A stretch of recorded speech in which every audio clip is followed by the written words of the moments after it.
Los artículos como el, los, la y las existen en el idioma quechua. Esto es lo que vamos a ver el día de hoy. Ajina gaspaka kallarina kachun. Ali vamos a kichis kachun y achakukuna. Tukuini gichipaj hatun napaikui kachun. Kaiko tepeca kai artículos neskamanta parlarikusonchig. Ajina gaspaka kallarina kachun.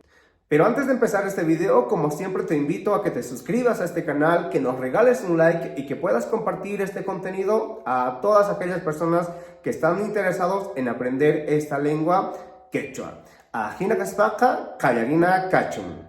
Los artículos en el idioma español se van a dividir en dos, que van a ser los artículos definidos y los artículos indefinidos. Los artículos definidos son el y la. En singular, y su plural sería los y las. Y en el caso de los indefinidos sería un y una. Y sus respectivos plurales, unos y unas. ¿Y esto existe en el idioma español? No. Los artículos definidos en el idioma quechua no lo tenemos. Por lo tanto, cuando queramos decir una oración, como por ejemplo decir, la mujer compra una manzana, en el idioma quechua, pues únicamente vamos a decir warmi manzanata ranting.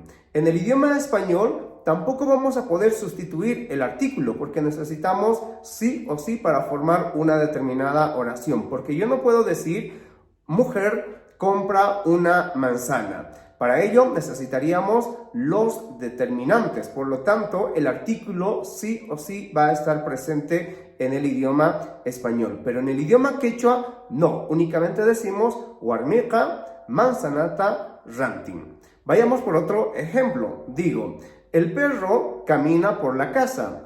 El perro camina por la casa. No puedo decir perro camina por la casa. En el idioma español sí lo puedo decir. Digo, alco, wasipi, purin.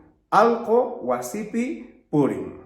Así que cuando tú quieras formular una determinada oración en el idioma quechua, pues despreocúpate de los artículos. Porque si yo quisiera decir la casa es hermosa en el idioma quechua, pues simplemente di huaseca achitu. Nada más, huaseca achitu. Y vayamos por el otro grupo, que serían los artículos indefinidos. Estos sí existen en el idioma quechua. Así que para que tú digas, una mujer compró una manzana, en el idioma quechua diríamos, warmeca manzanata ranting. Warmeca manzanata ranting. Y si nosotros quisiéramos decir, un perro camina por la casa, en el idioma quechua diríamos, alco wasipi purin. Alco wasipi purin. De esta manera. Y de esta manera utilizamos los artículos indefinidos para formular diferentes oraciones en el idioma quechua. Si te gustó este contenido, no olvides suscribirte a este canal, regalarnos un like y compartir con todas aquellas personas que están interesados en aprender esta lengua. Ajina gaspaka yachakujuna, tinkuna kama kachun, askamaya.